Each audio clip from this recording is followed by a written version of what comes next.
Да одбереме напредок наместо измами. Ова денеска го истакна лидерот на ВМРО ДПМН, Христијан Мицкоски, кој денот како се договори датумот за избори. Со коалиционите партии одржа средба за утврдување на позициите, со кој под слоганот Обново на Македонија ке трчат на предвремените парламентарни избори на 15 јули. Лидерот на партијата, Мицкоски, по средбата истакна дека тие како коалиција нудела многу проекти кои веќе биле во нивната изборна програма. Нудела решенија, додека СДСМ речи се ништо од ветеното не исполнила. Вели убедени се во победата по 15 јули, но тоа не било причина за опуштање, оти според Мицкоски ги чека многу работа. После 15 јули не чека многу работа, затоа што нашиот проект е обнова која ќе донесе силна економија, поисоки плати за 25% или за најмалку 6500 денари повеќе од сега.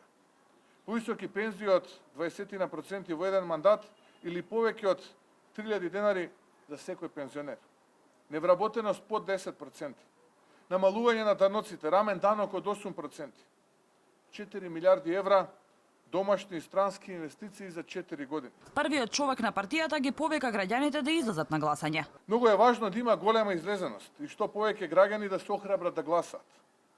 Затоа што нивниот глас зависи судбината на државата и таа е во нивните раце. Тие одлучуваат дали ќе ја променат градата реалност кон подобро или ќе биде полошо.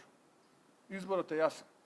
Изборот е помеѓу кризи кои ги прави власта или обнова која нудиме ние. Помеѓу измами или напредок, помеѓу ова раководство на СДСМ и Зоран Заев или Македонија. Коалицијата за обнова на Македонија покрива ВМРО ДПМН ја сочинуваат уште 15 политички партии и 3 групи на избирачи.